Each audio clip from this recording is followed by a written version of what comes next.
نئی صبح پریزنٹس راہ ہدایت بائے مفتی صادق احمد۔ سامعین گرامی، اللہ رب العزت ہمارے خالق ہیں، مالک ہیں۔ اللہ پر کامل یقین رکھے اور نبی کریم صلی اللہ علیہ وآلہ وسلم کے طریقوں میں اپنے لیے نجات اور کامیابی پر بھروسہ کیجیے۔ یہ دونوں چیزیں آپ کی زندگی میں آ گئی تو آپ کے لیے سراسر فائدہ اور کامیابی ہے، ورنہ اس کے علاوہ میں سراسر نقصان، خسران اور تباہی ہے۔ دوسری وصیت و نصیحت آپ صلی اللہ علیہ وآلہ وسلم نے یہ فرمائی ہے کہ اپنی صحت کو اپنی بیماری سے پہلے غنیمت جانو۔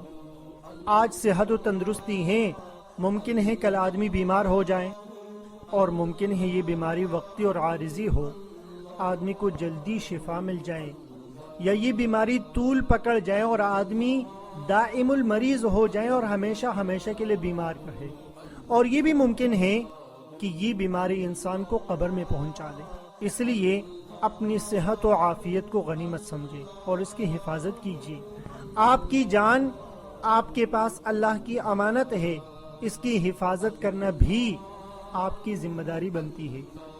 اپنی صحت و تندرستی کو برقرار رکھنے کے لیے تمام تر احتیاطی تدابیر اختیار کرنا انسان پر لازم ہے۔ امام بخاری رحمۃ اللہ علیہ نے لکھا ہے کہ ایک دفعہ حضرت سلمان فارسی رضی اللہ تعالی عنہ نے ایک صحابی رسول کو مخاطب کر کے فرمایا، ان لربک علیک حقا وان لنفسک علیک حقا وان لاہلک علیک حقا فاعط کل ذی حق حقہ۔ آپ پر آپ کے پروردگار کا بھی حق ہے، اور آپ کی جان کا بھی آپ کے اوپر حق ہے، آپ کے اہل و عیال کا بھی اسی طرح آپ کے اوپر حق ہے۔ لہذا ہر ایک کو اس کا حق پورا دے دیا کرے، یعنی اس کی جو آپ کے اوپر حقوق ہیں ان حقوق کی پاسداری کریں اور اس کو پورا کرنے کی کوشش کریں۔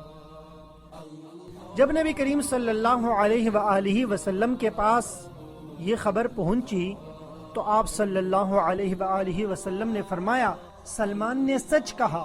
معلوم یہ ہوا کہ جان کی حفاظت اور صحت کا خیال رکھنا یہ بھی انسان پر اس کی جان کا حق ہے، اور یہ انسان کی ذمہ داری ہے۔ اس ذمہ داری کو نبھانے کے لیے سب سے پہلے اہم تعلیم یہ ہے کہ آپ صفائی ستھرائی کا خیال رکھیں۔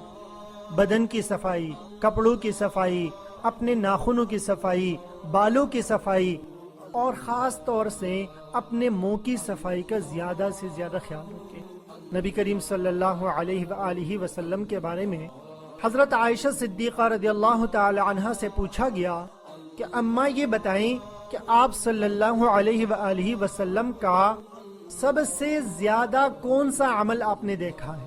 تو حضرت عائشہ صدیقہ رضی اللہ تعالی عنہا نے جواب دیا کہ میں نے آپ صلی اللہ علیہ وآلہ وسلم کو زیادہ سے زیادہ مسواک کرتے ہوئے دیکھا ہے۔ گھر میں داخل ہوتے ہوئے آپ صلی اللہ علیہ وآلہ وسلم مسواک کرتے، گھر سے نکلتے ہوئے مسواک کرتے، کھانا کھانے سے پہلے مسواک کرتے، کھانا کھانے کے بعد مسواک کرتے، کسی مجلس میں جانے سے پہلے مسواک کرتے، اور نماز سے پہلے بھی مسواک کرتے، وضو کے اندر بھی مسواک کرتے۔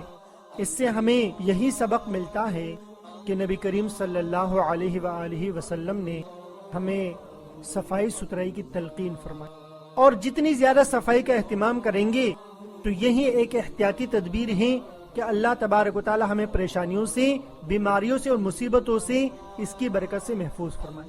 دوسرا، اپنی غذاؤں میں احتیاط کریں۔ نبی علیہ الصلوۃ والسلام کی طرف ایک حدیث منسوب ہے، اگرچہ سندن کمزور ہے، اس میں نبی علیہ السلام فرماتے ہیں معدہ تمام بیماریوں کا گھر ہے، یعنی بیماریاں زیادہ سے زیادہ آدمی کے معدے سے پھیلتی ہے۔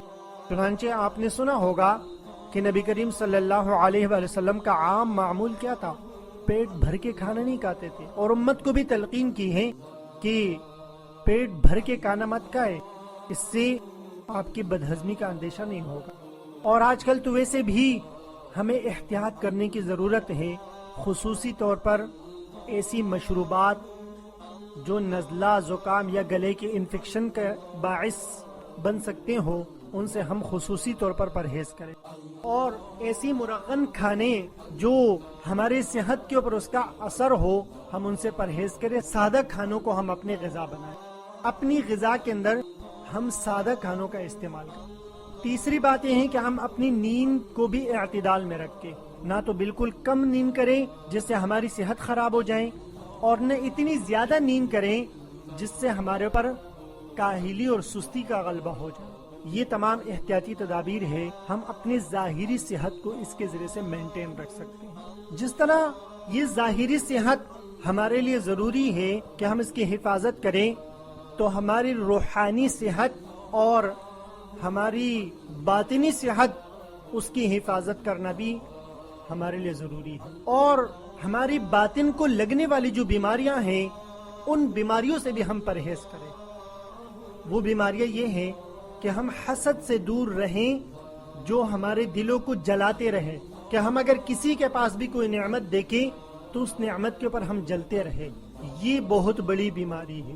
تو ہم اپنے آپ کو حسد سے دور رکھیں، اور حسد سے دور رہنے کا طریقہ کار یہ ہے کہ جب بھی ہمیں کوئی ایسی نعمت دوسرے انسان کے پاس دکھ جائے کہ جو ہمیں اچھی لگے اور ہم یہ چاہتے ہیں کہ ہمارے پاس بھی یہ ہو، تو ہم اس کی نعمت کے لیے دعا کریں۔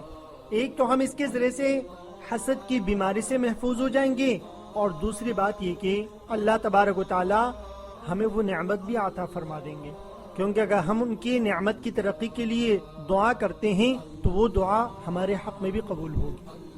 اسی طریقے سے غرور اور تکبر سے بھی ہم اپنی حفاظت کریں، کیونکہ غرور ہمیشہ آدمی کو پستی کی طرف لے کے جاتا ہے، اور تکبر کے بارے میں تو اللہ تبارک و تعالی نے فرمایا الکبریاء ردائی، تکبر میرا جامہ ہے، یہ میری عزت ہے، جو میری عزت پر ہاتھ لگانے کی کوشش کرتا ہے میں اسے پچھاڑ دیتا ہوں، اور اللہ تبارک و تعالی جسے پچھاڑتا ہے تو وہ اس کے لیے ہلاکت ہے، وہ کبھی کامیاب نہیں ہو سکتا، وہ ہمیشہ ناکام ہی رہے گا۔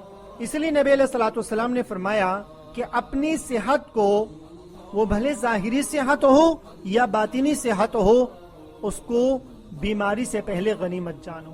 اور حقیقت تو یہ ہے کہ غنیمت سمجھنا تب ہوگا جب ہماری زندگیوں کے اندر تبدیلی آ جائے، ہم اللہ کی طرف رجوع کریں، توبہ کریں، استغفار کا اہتمام کریں، فرائض و واجبات، نوافل، تلاوت اور ذکر و اذکار میں اپنے اوقات اور اپنی صحت کو استعمال کریں، اور یہی ہمارا اصل سرمایہ ہے۔ بس اللہ تبارک و تعالی ہم سب کو عمل کرنے کی توفیق عطا فرمائے۔